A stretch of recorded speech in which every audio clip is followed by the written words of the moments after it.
Okay. All right. Good afternoon, folks. My name is Srinagesh Battula. I'm from the product management team of Oracle Sharding.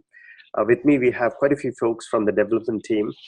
Mark Dillman, who's the Senior Director of Oracle Sharding dev team. We have Nick Wagner as the Director for Product Management of Oracle Sharding. And then we have Steve Ball and Dave Colello, who are senior members of the development team of Oracle Sharding. Okay, so what we're going to do today is we'll start with a short presentation about Oracle Sharding, give you a high-level intro on this technology, and then we'll give you enough pointers where you can take it further and then do a small-scale POC for your given application and see to yourself the benefits that sharding offers. Okay, so let's spend like 10-15 minutes on the intro, and then we'll open it up for you to ask questions about this particular technology, and then I'll open up relevant slides to discuss that particular question or to provide more clarification. Okay, so are you able to hear me okay?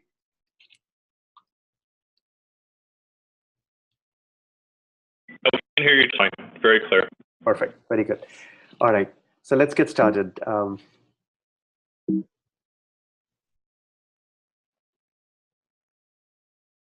right, so although I have a long list of items in the agenda, I'm going to cover the overview part for today, but I'll leave this deck with you so that you can refer to this and study it later on. I do have a full-length recording that I can also forward it to you as part of the follow-up steps. Okay, so sharding, it's an elastic database architecture pattern that renders massive scalability, fault isolation, and geographic distribution. Right. So what it really entails is it's a horizontal partitioning of data across numerous databases. We call them as shards. Right. In the first release, the number of databases in a sharded database pool is 1,000. Okay. So essentially, your data is partitioned, distributed, as well as replicated among the pool of databases that I just mentioned. These databases are hosted on a dedicated physical servers. They have their own CPU, flash, memory, and disk. There is no clusterware. There is no shared storage, right? In essence, it's a loosely coupled system. It's built on shared nothing hardware architecture. I mentioned that the data is partitioned and distributed. The mechanism, the method that you would use for your given application depends on your requirements, right? If you want to have linear scalability, then you would go with the consistent hashing algorithm that we provide. We call that system managed sharding. If you want to have a set of shards for one country and a set of shards for another country, right? We support that kind of a use case, and within each country, you can always do consistent sharding. We support that, and we call that as composite sharding. And in 18C, we also support user-defined sharding, where you can explicitly map a range or list of sharding keys to a given shard, right? We'll talk about all those things later on, but at a high level, assume that you have multiple methods of sharding, as well as you get to specify what is the right sharding key based on your given application. Okay. Now, if you look at the picture on the right-hand side, I have a giant, large database, right, where it has numerous partitions, A to L. But when I shard them, what I'm essentially doing is I'm storing relevant partitions in each of these shards. So partitions A, B, C, D on shard 1, partitions E, F, G, H on shard 2, so on and so forth. Right? In essence, I'm distributing my partitions, regular table partitions, over a pool of databases. Right? The important thing to understand is, although my data, my partitions are distributed across multiple shards, from the application user sees it as one logical database, right? Although the data is physically segregated across multiple shards, from the application perspective, it's one big logical database, right? Now, why would I want to do sharding? The first benefit is linear scalability, right? For my given requirements, for my, let's say, number of concurrent users that I need to support, the database capacity, or the number of transactions per second I need to support. I may start with few shards, right? And my business is doing great, and now I need to support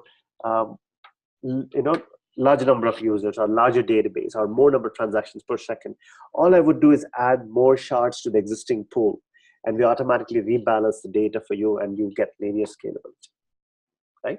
And that's with the system managed sharding. So that's one of the key benefit of Oracle Sharding. The next thing is extreme availability.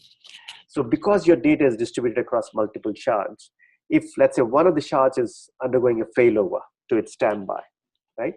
Only that particular shard is undergoing through a brownout, right? The rest of the users accessing other shards are completely unaffected, right? Your business is unaffected for those users who are accessing data on the other shards, right? It's extreme availability from the perspective that in a non-sharded world today, when all the data is one large database, and if I'm doing a failover, all the users are undergoing a brownout, right? Compared to the sharded world, because you have multiple shards, only that particular shard is undergoing a failover, a brownout, right? So it's not all or nothing, right? It's just partial data that is unavailable, right?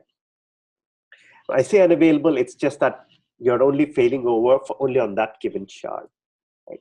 The third one is geographic distribution. There are two aspects to it. So one is the data sovereignty, and the other one is data proximity. Right? Data sovereignty is the scenario where you want to honor data privacy regulations, wherein you want to store German data in Germany, and likewise American data in American data center, right? And you don't want that data to get out of these respective countries. Then sharding is a great way to do it, right? That's data sovereignty. And also you can bring your data closer to the users. That's data proximity, and sharding allows you to do so. Okay, so those are the three key benefits at a high level. Now, sharding as an architecture brings those benefits, but now what does Oracle Sharding bring to the table? Let's study that. Okay, so before I go into the key capabilities of Oracle Sharding, let me spend some time on the overall architecture and then key components of a sharded database. If you look at the picture on the left-hand side, at the bottom, you have a bunch of shards, right? These shards host data as well as their replicas, okay? And then above the shard tier, you have a couple of components here in the shard management and routing tier. One is called Shard Director. The other one is called Shard Catalog. Shard Catalog is a regular Oracle database which contains the metadata of a sharded database. That's number one. It also contains the goal schema of your application. That's also kept in the catalog. In addition to these two, there are other functionalities that it also does. For example, it also hosts the common reference data of your application in the catalog. And also, one last thing it also does is it acts as a proxy router. For example, if you need to access data from all the shards, if you want to run reports, run some analytical workload, then you go connect to the catalog and execute a SQL unchanged, and then catalog will act as a proxy, and it executes your queries on your behalf. Okay? That's catalog. The other one is Shard Director. Shard Director, think of that as a global smart listener. It also it does two things. One is it assists in the routing aspect, and I'll show you how it assists later on. And also it does the propagation of DDLs. When you execute your DDLs, whether it's create sharded table, create duplicated table, etc., you execute on the catalog, but the shard directors are instrumental in propagating those DDLs on all the shards, right? You may have hundreds of shards. You don't have to execute your DDLs on each and every shard. You just execute on the catalog. Shard director will make sure those DDLs are propagated to all the shards, right? So at a high level, those are the two components of the shard management and routing tier. And then above, at the top level, you have the connection pool. So we have enhanced our Oracle integrated connection pools, whether it's OCI, UCP, ODP.NET, etc. So now you have new API calls that we have provided, with which you can build and pass a sharding key. In this case, let's say customer 123, right? It's built using the API calls, and then you pass it based on the key that was just passed. Connection pools will allow you to check out a connection on that particular given shard, which has the data of this particular given key, right?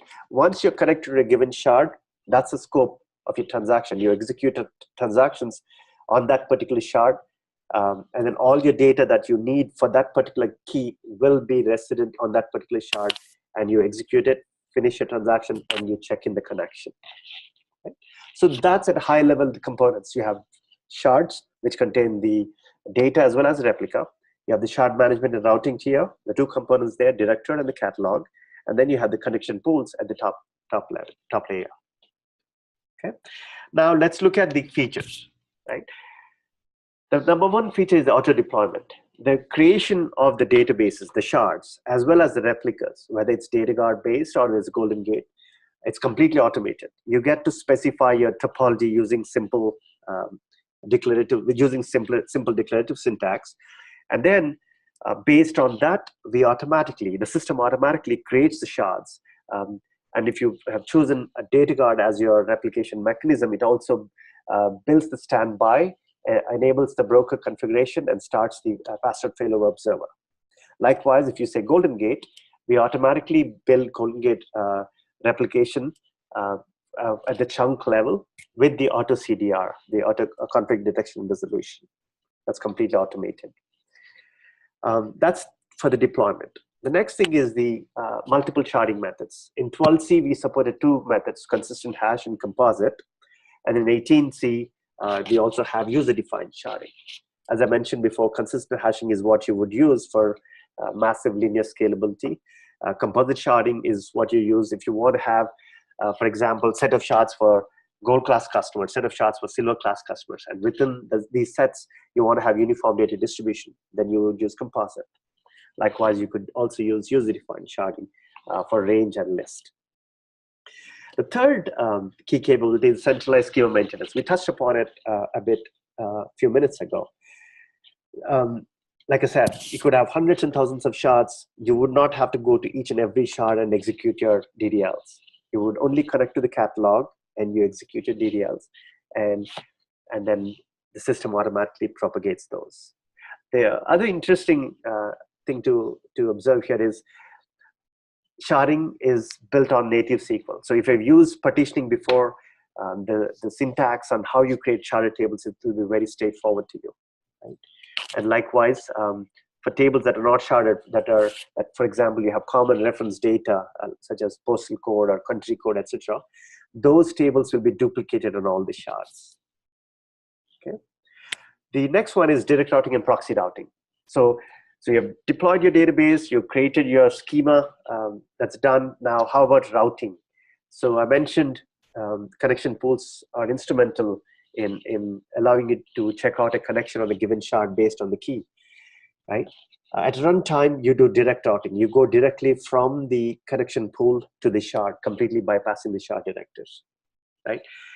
And then for application workload that needs to go across multiple shards, right? If you want to do some analytical workload, then you would use what's called as proxy routing. So in that scenario, you go to catalog. It also acts as a proxy router. You run your SQLs unchanged. The proxy router will parse the SQL and breaks down the queries and sends it down to the shards. Queries get executed at the shard level, and the data is brought back. And if there's any ordering or sorting that needs to happen one last time, it'll happen so in the catalog, at the catalog, and then data is sent back to the client. And that's what's called as proxy routing. So for massive scalability, you want to use direct routing. And we also support proxy routing so that you don't have to ETL your data out from this infrastructure to another data warehouse and run your reports there. So we allow you to run your analytical workload also on a sharded database infrastructure. Okay. The online scale out with auto resharding capability. As I mentioned before, you could start with few shards, and as your business is improving, you can add shards online, and we automatically do the rebalancing for you for the system managed sharding. And you can also scale in. If you have over allocated, you can also remove those shards too. And then the last one is the support for the entire lifecycle of a sharded database. There are quite a few aspects that we support, whether it's monitoring, whether it's if a chunk has become too big, you can split a chunk, or you can move a chunk from one shard to the other. So all those aspects of a sharded database lifecycle are also supported. Okay. Last slide. I did touch upon replication, so I want to showcase how it would look like. when you take a look at it pictorially. So if I have 3 shards here, if I'm using data guard, I have a one-to-one relationship here with the primary and a standby for that particular shard. Likewise for the other 2 shards as well, right? So we enable fast start failover for each data guard broker pair.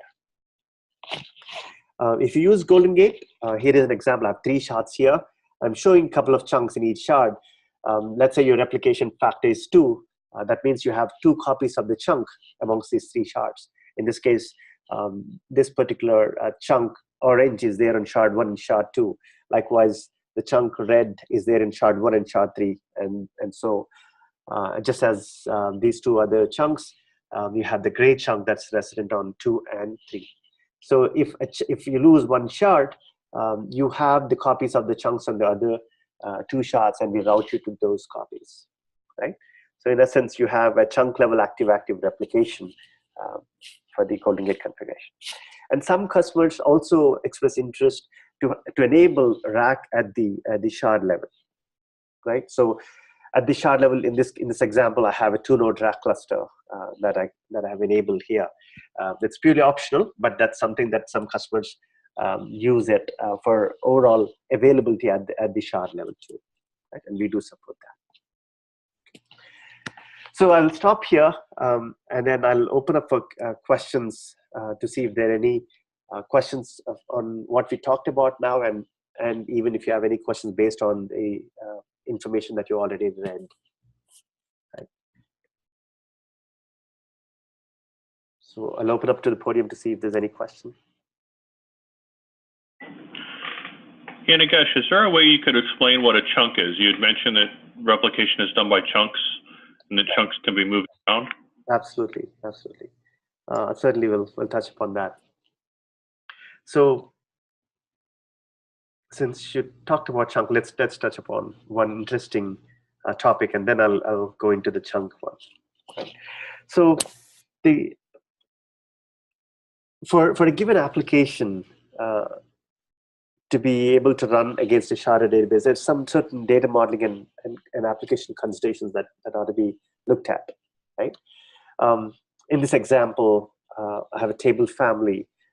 It's a customer table family where the customer is the root, and then orders is the child, and the line item is the grandchild. Okay, and it has referential integrity constraints that links them together, right? That's the table family. And then there is another table called products. Basically, it's not sharded in this scenario. Basically, the contents must be there on all the shards, so that when you do joins of customers, orders, line items, and products, all the data will be in one and only one shard for a given sharding key, right? So now let's talk about this. What are the considerations? The important thing is the set of tables that I talked about, the customers, orders, line items, must be equipartitioned in such a way that all the related data is always kept together and stored together, right? That's number one requirement. And also the join and integrity constraints, these checks are always done within one shard. Okay, that's number one. At the design time, you want to close on your sharding method, whether it's system managed sharding, whether it's composite, whether it's user defined, that needs to be closed at the design time. And so is the sharding key, right? That's an important phase. At the design phase, you need to close on those. And then the sharding key must also be the leading column of your primary key, right? Those are the 3 things that ought to be looked at as part of the sharded table family. And for the tables that cannot be sharded, we call them as duplicated tables. These are replicated to all the shards. The source copy is kept in the catalog, right? And then we use read-only materialized views to place these copies of data on all the shards, right? And then you could read them on each shard. Going forward, we're also going to make them updatable on all the shards too.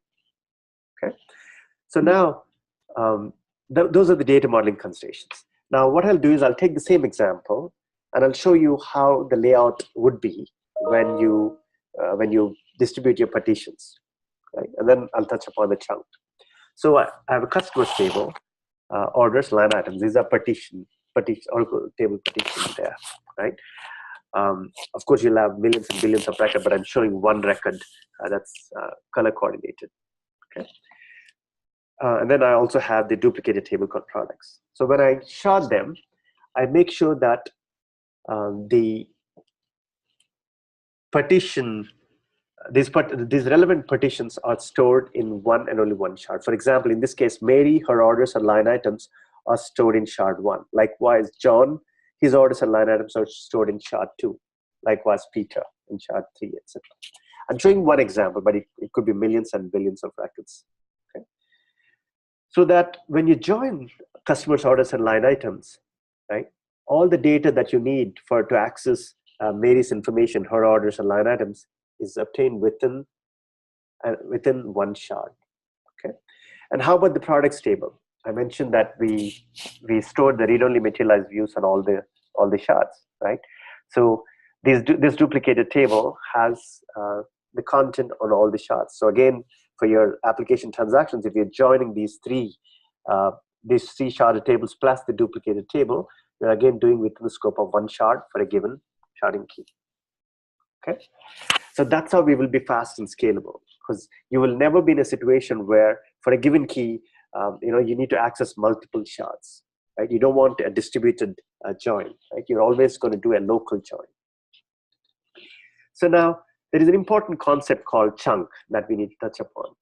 A chunk in its simplest form is a table space which contains related partitions of the sharded table. So for example, the customer P1, the partition P1 of customers table, partition P1 of orders table, partition P1 of line items table. These three partitions, they're hosted on the table space, and that table space is called a chunk. Right? In its simplest form, a chunk is nothing but a table space. But you can also store customer P1, orders P1, and line items P1 on different table spaces. Right? And in that scenario, these three table spaces are logically mapped to what's called as a chunk. Right? So chunk in its simplest form is a single table space which has all these three related partitions, or it could be a group of related table spaces that are hosting these related partitions. Okay, and that's the unit of data movement. So for example, a chunk, let's say Mary's record in this chunk, right? Today, this particular chunk could be in shard 1, and later on you added shards and you're doing rebalancing. This chunk could be relocated to any other shard. Right? But the important thing again is Mary's information, whether it's her profile info, her orders and line items, always within one chunk, within this chunk, irrespective of where that particular chunk resides or which shard it resides. Okay, so that's chunk. Now, what I would do is the next couple of minutes, I'll show you how to create a sharded table. So let me step back a bit. So in the case of a partition table, before you create a partition table, what do? You create table spaces, and then as part of your partition table, you'll say, here is my partition table, here are my columns, my data types, and then you would specify your partitioning scheme, whether it's hashing based or user defined, etc. And then you list your partitions and map each partition to your table space, right? And that's exactly how we're going to do even in the sharded world. We list the partitions, and then we map them to the appropriate table spaces. But this time, the table spaces are distributed across multiple shards. Okay, so let's walk through that. So it's okay if you have half a dozen or dozen partitions. But what if you have thousands and tens of thousands of partitions in a distributed world, right? So I don't want to be the DBA to go and create these 1,000 table spaces. What I would do is I would just execute one command called create table space set, right? What I'm doing by this command is I'm creating a pool of table spaces. But how many I'm going to create? The default number of table spaces per shard is 120, right? The default number of chunks per shard is 120. Okay, so when I execute this create table space set, I'm creating 120 table spaces in shard 1, 120 more in shard 2, and 120 more in shard 3. So on these three shards, I'm going to create 360 table spaces, right? That's my prereq to create a sharded table. Okay, now let's do the next step. So I created my table space set. Now I'm going to create my root table for the sharded table family. So I'll say create sharded table. And if you see the syntax, it's very similar to what you've been used to in the case of partitioning world. So you have list of columns, data types, and then I'll say partition by, and this time I'll provide the sharding scheme. My sharding scheme in this case is consistent hashing. And the sharding key is the customer ID. Okay, so I specify my key and the scheme. Then I'll specify my table space set that I just created, right? So that the 360 table spaces that we talked about. And then I'll have one more clause called partitions auto. So I'm telling the system, go ahead and create 360 partitions and map each partition to the table spaces that you just created. So I have 360 table spaces. So I'll have 360 partitions. Each of these partitions is mapped to a pertinent table space, right? That's how I create my root table, customers. And what about my child table? Here it is. Create sharded table, columns, data type, referential integrity constraints, primary keys, etc. But this time, I don't have to repeat these clauses again. All I would do is partition by reference. What I'm doing here is I'm doing equipartitioning. However, I have broken down this root table, in this example, 360 partitions based on the customer ID. I'm going to break down the orders table into 360 partitions based on, again, the customer ID. So I have 360 partitions on the customer table, 360 partitions on the orders table, and then that's how we know what are the relevant partitions that are related. Customer P1 of customers table, orders P1 of orders table, they go to one chunk. Likewise, customers P2, the partition P2 of customers table, and then orders P2 of the orders table go to chunk number 2, so on and so forth, right? So that's how the chunks get laid out. The relevant partitions are mapped to those chunks, right? While we're at this, let's close on the duplicated table. So we covered the sharded tables, and then now when you say create duplicated table, I'm creating this products table on the shard catalog, right? And that's where I load the data. If I had to do a massive load of the products, I would do it on the catalog. And I mentioned we have read-only materializers that will make sure that every few seconds, the shards will be synced up with the data of this particular products table. Okay, and that's how the products table is kept in sync with the catalog. Okay, so that's about chunk and the sharded tables and how we go about in creating the sharded tables. Any question on chunks and sharded tables and duplicated tables? Thanks, Nagesh. There was another question from the chat. Apart from consistent hash, what are my options for sharding data across multiple instances? Absolutely, absolutely. We talked about this one, right? For consistent hash is used for linear scalability and fault isolation. If my requirement is I want to have set of shards for Germany and set of shards for America, and then within each set, I want to have uniform data distribution, then you would use what's called as composite sharding, right? And that's one use case. And the other use case is imagine a scenario where you have different classes of users. You have gold class customers and silver class customers. Maybe for your gold class customers, you want to allocate better hardware, high-powered hardware, right? And then you could do that segregation. Gold class customers will go into a set of shards that are running on better resources, and your silver class customers will run on separate set of shards with low powered storage, right? That's composite. And like as I mentioned in 18C, we are supporting user-defined sharding. That could be done based on the list or a range. So that means a range of sharding keys can be mapped to a shard, or a list of shard keys can be explicitly mapped to a shard as well. Right? Those are the three methods that we support.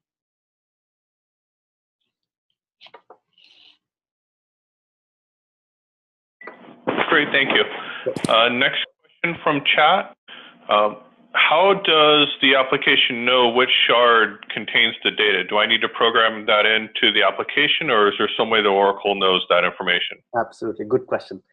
Let's talk about that. Basically, how routing works in the case of a sharded database. Okay, let's cover that. So I did mention that the connection pools have been empowered with new API calls, right? I'm showing you UCP here in this example. So now my goal is I want to get to the right shard for a given sharding key. Now, how do I get to do that? So we got to use a couple of API calls. One, in this case, in the case of UCP, there's a create sharding key builder. You build your sharding key. In this example, Mary.Smith. Okay, you build it, and then you would say create connection builder. Basically, you're checking out a connection for Mary.Smith, right? So you use these calls to build and specify the key. Okay. Now let's talk about how that happens. So from the application side, you build and pass a key. So now here comes the key to the connection pool. So when the connection pools are just being initialized, right? They don't have the topology of this particular sharded database, right? So during that pool initialization, they'll reach out to the shard director, and the shard director they reach out to shard director with this particular key that you just built and passed, right? Shard director will understand, oh, okay, this particular key, I know where exactly this which shard has this information. So shard director redirects that particular connection to the right shard, and then from then onwards, the client talks directly to that particular shard, right? And you execute your transactions within the scope of that shard. And you, as we talked about before, all the data for that particular key, the customer info, the orders info, line items, and the products, it's all residing on that particular shard, right? And that's how you finish your transaction and you check in. But there is one interesting improvement we have done. So on the very first connection to the shard, and in this example, it's the shard red, likewise for the other shards, what the connection pools do is they retrieve the topology information of this given shard back into their memory. The topology information of what are the chunks that are residing on this particular shard, and what are the ranges of sharding keys that are mapped to that chunk. That metadata is brought back to the connection pools, and it does so on very first connection to each of these shards. So let's say it establishes these three connections to each of these three shards, right? What the connection pools have is a memory structure which will contain, hey, here are the three shards, what are the chunks on each of these three shards, and what are the ranges of sharding keys that are mapped to the chunks. That memory structure is kept in the connection pools.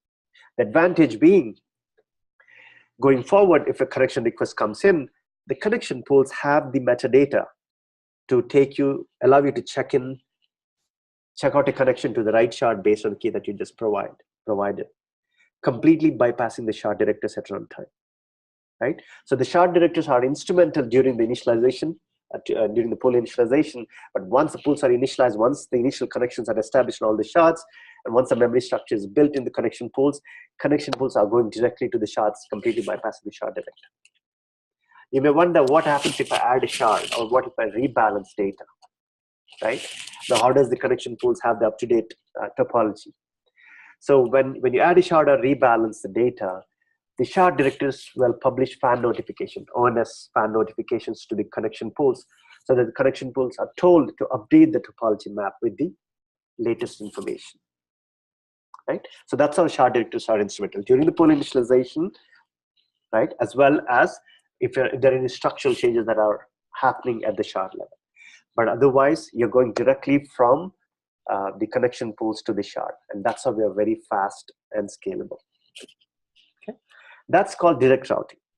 Now, what if I cannot pass the sharding key, or what if I need to go to multiple shards and execute my transactions, right? Execute my queries.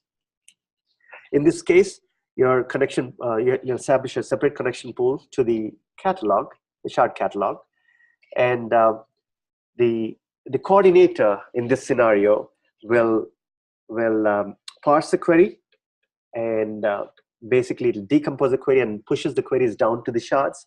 Queries get executed at the shard level, right? Basically, the shards are acting as compute nodes in this scenario. Once the queries are executed, the data is brought back to the coordinator, and then if there is any ordering that needs to happen, it'll happen one last time, and the data is sent back, right? The beauty of this is you don't have to make any change to your SQL, whether it's direct routing or whether it's proxy routing. There is no change to your SQL. You send the SQL as is, and the system knows what to do with it. In this case, it knows how to decompose and send it to the right shards, and the data is brought back, right? And we also support scattergather as well as shard pruning. If the where clause has the right information, it'll do shard pruning. If not, it needs to go to all the shards, it'll do scattergather. So that's how routing works in the case of a sharded database. So does that routing work with all the different connection pools like UCP and OCI? Yes, OCI, ODP.NET, absolutely. WebLogic, absolutely. Yes.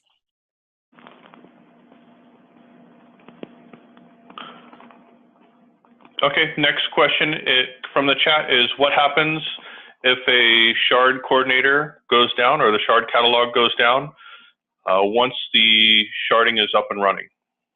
Shard catalog goes down, right? Okay, let's talk about that. And let me open up the right picture for that.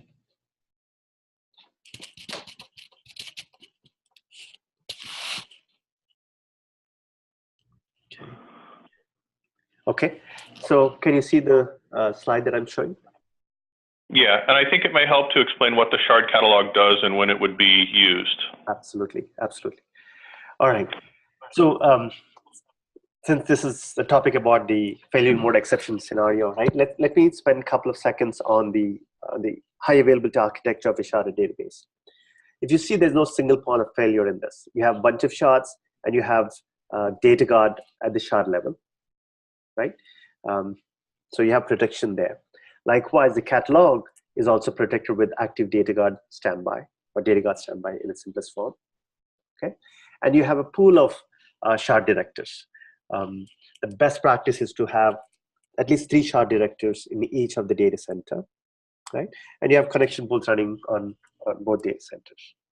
Okay, so you have high availability and redundancy at all layers, whether it's the shard layer, whether it's a catalog layer, as well as the shard director, right? So now your question is, what happens if I lose my catalog, right? If I lose my catalog, if you follow the best practice, you would automatically fail over to the standby, right?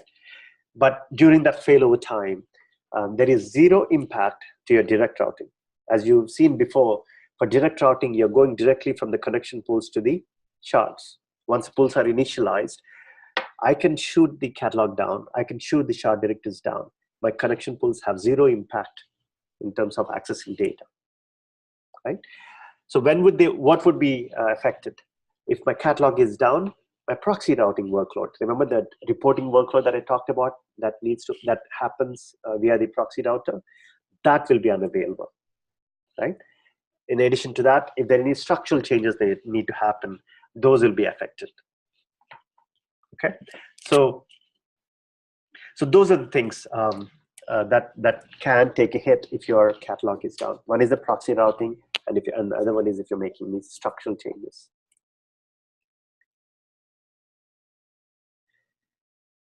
Any other questions on this? From a DBA perspective, where would they do their activity, like things like creating new sharded tables or making changes to sharded tables? Perfect. Give me one moment. I'll take you to the right slide to walk through that.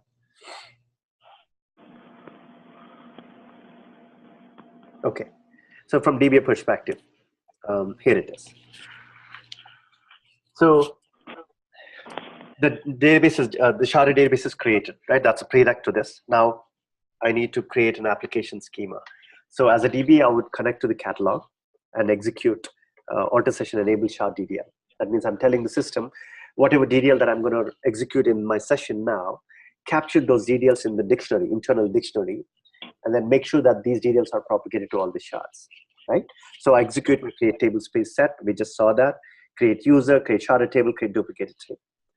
And then I'm going to execute that on the catalog. And the shard directors will make sure that these DDLs that have been just captured are propagated to all the shards, right? So what happens if a shard is down? No big deal. We track which DDLs have made it through onto which shard. So when that particular shard comes up online, we execute. We'll replay those particular DDLs on the new shard which just came up. right? So that's how we make sure that the DDLs are propagated. While we're talking about this, the duplicated table aspects, here is my chart catalog, which has the master table of that products table that we looked at. And then that's where the table is created, and the read-only materialized views are also instantiated on all the shards. And you load the data here, and the refresh happens every 30 seconds, and the data is synchronized on all the shards. Right? So that's how the schema propagation and the duplicated table maintenance happens. Thanks, Nagesh. I think you may have covered this, but one of the questions is, if I need to access data from multiple shards, what's the method for that? Yeah, that's the proxy routing we touched upon. If you need to access data from multiple shards for your analytical and reporting workload, you would use proxy routing, which is basically you connect to the catalog and run your SQLs unchanged, and then this proxy router will make sure that those DDLs, those SQLs are decomposed and pushed down to the shards. And then once the queries get executed at the shard level, the data is brought back and sent to the clients. Thank you. And it looks like this might be the final question. They're kind of slowing down now. Do I still have the same sort of ACID capabilities that the Oracle database has within sharding, or does that go away? Absolutely, it's fully ACID, right? And remember we talked about, we do keep related data together, right? We won't be in a state where you have part of data in one shard, part of data in another shard. All the relevant data is kept within one shard for a given key, right? Your ACID is fully covered. Yes. And then the normal Oracle features will work with this as well, such as like Oracle in-memory database, rack. Yes, exactly. The best part is the entire Oracle ecosystem is fully supported with sharding, whether it's compression, whether it's security, whether it's ASM, rack, your backups, flashback, all those technologies are supported with Oracle sharding. Yes. So while we're at it, let me take a couple of seconds explaining one of the benchmarks that we have done on the Oracle Cloud. So what we did is we thought we will study the scale-out characteristics of Oracle sharding, right? One, the linear scalability aspects. Number two is the high availability aspects, right? So on that note, what we have done is we went to the Oracle Cloud, got like 200 shards, 100 shards in one availability domain in Phoenix, 100 in another availability domain. And we have built, using the declarative syntax, we built a sharded database with active data guard replication, right? So we have a one-to-one data guard configuration for each shard pair. And then here is the resources that are available at the shard level. Very beefed up servers. We had the luxury for using those servers at the time. Now, what we did is we took the swing bench order entry application and we ported it for sharding, right? Using the design considerations we talked about, the data modeling and application considerations. So basically, we ported swing bench order entry for sharding, and then we started running this order entry application, and then we started adding shards. So we started adding 25, 50, 100, 150, 200. As we added shards, we were able to linearly scale the swing bench order entry application, right? And this is not unexpected because ours is a loosely coupled system. Sharding being a loosely coupled system, you would expect linear scalability, and that's exactly what we've expected and we observed as well. And out of these 200 shards, as I mentioned, 100 are primary, 100 are standbys, and we were able to demonstrate execution of 11 million transactions per second, out of which 4.5 million are read-write, and the rest are read-only transactions. So the standbys are also actively taking workload, right? That's the linear scalability aspects, and it's no surprise at all. The other one is the high availability, and I mentioned you have hundreds of primary shards, right? What we did is intentionally shot down a shard, right? We killed it. And then we immediately observed that the failover automatically happened. And the failover on the Oracle Cloud for this particular benchmark finished in 15 seconds. And for that 15 seconds, we had only 1% of the application that has undergone an outage, a blackout. The rest of the application, 99% of the application is available 100% of the time. Right? That's unique as well. So scalability and fault isolation are the key attributes of this particular technology, and we've observed exactly what the technology promises. Okay. In addition to these, I do have customer slides. I'd strongly encourage you to take a look at it. Some of these slides are actually they're part of the open world presentations. One is by PayPal, the other one is Facebook, the other one is LinkedIn. And we also have a couple of production customers who have gone live. China Telecom is one that has gone live. Maybe I can quickly go over these two customers. China Telecom has about 200 million customers, right? And they currently use Oracle RAC for their application, for their NB-IoT basis application. And then for them, they need to have an architecture that can support millions of users, right? So they have assessed, they have studied other technologies like MySQL, MongoDB, MariaDB, and Oracle Sharding. And then they were part of the beta program as well, right? So they've studied it and they've understood that the migration cost is too high if they have to migrate to the other data stores, and they have great strength of DBAs and developers in their organization, right? So they thought Oracle Sharding is the right way to approach the scalability problem. And then what they did is they have deployed a sharded database, which has 3 shards, shard A, shard B, shard C, but they have enabled RAC at the shard level, right? They currently use RAC, and also in the sharded world, they use RAC at the shard level. And they have a dedicated RAC cluster on which they put the shard catalog and the shard directives. Okay. So that's China Telecom, who has gone live, and they are using sharding in the production environment. Likewise, Oracle Dyn is an internal customer. They are also using sharding in the production environment, right? For them, their goal is to have a high-scale billing and reporting analytics application, right?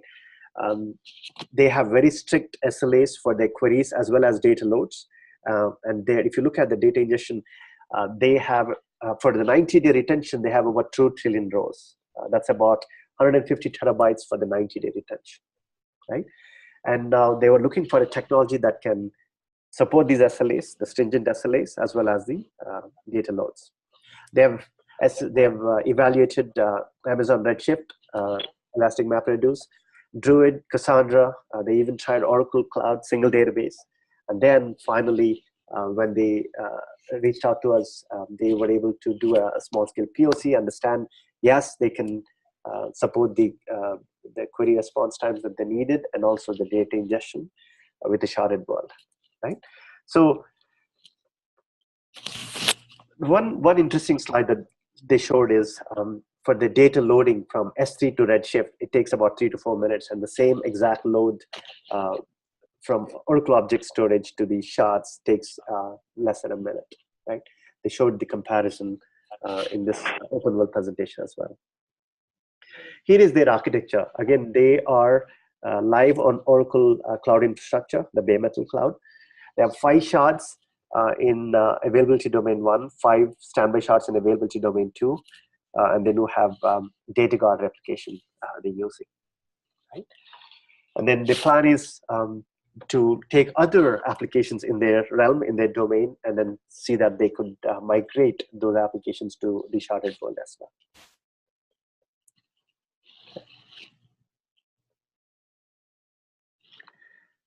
So I'll touch upon the last couple of slides, which are interesting to me as well. Sharding, it's best of both worlds, best of NoSQL, best of Oracle, right? Some of the key strengths of these technologies are brought together in the sharding model. So sharding provides your automatic data distribution on commodity servers, right? Using consistent hash, we talked about that. You have built-in replication, whether it's JDGuard or Golden Gate, the replication is automatically built for you, and you get linear scalability, and we tested up to 1,000 nodes. right? And then, of course, the other unique features that are unheard of, like composite sharding. There isn't any sharded product elsewhere in the industry that supports composite sharding. We also support duplicated tables, centralized management out of the box, etc. Right? And the beauty is, while we're supporting the scalability, while we're supporting the automatic built-in replication, we also carry forward the maturity of the ecosystem, right? Ours is multi-model database. The SQL query language is still supported, ACID, consistency, they're all carried forward, right? We support transactions, we support the recovery in memory aspects, security, and the compression too. And then, of course, if you are an Oracle shop, you already know Oracle, all of these Oracle technologies, and there's a easier learning curve for you to master sharding. Okay. Licensing wise, Oracle sharding for the on-prem, it's for you to use shards. The shards must be licensed for Enterprise Edition of Oracle EE plus one of these three high availability options. One of these three, which is Active Data Guard or Golden Gate or RAC. You need one of these high availability options plus Enterprise Edition. But if you're going for Oracle Cloud, all you would want to do is Extreme Performance. Any questions from the conference room?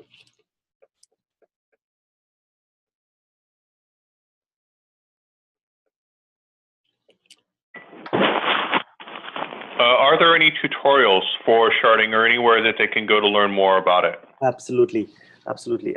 Let me see if I have that. There we go. I do have it. I would strongly encourage you to try this one out. Oracle.com, go to Oracle Sharding, right? This is our Oracle OTN portal for sharding. All the detailed presentation, the webcast, the white papers, the cookbooks, the customer presentations, the frequently asked questions, all the relevant collateral is kept in this particular portal. I would also suggest you to take a look at my blog site where I frequently post regarding Oracle Sharding as well as Oracle GDS, the Global Data Services. And do follow us on Twitter as well. Absolutely. And that's the last of the questions. Good. So if there are no questions, we can stop at this time. But you do have contacts of Stephen and ours. You should be able to reach out to us anytime when you're doing POC or doing a small scale study in your dev environment. If you need more information, don't hesitate to reach out to us. We'll be glad to help you. Okay. All right. That said, on behalf of the Oracle team, thank you very, very much for attending this session. I hope it was helpful for you. Thank you very much, Srinagesh. Thank you. Thank you all.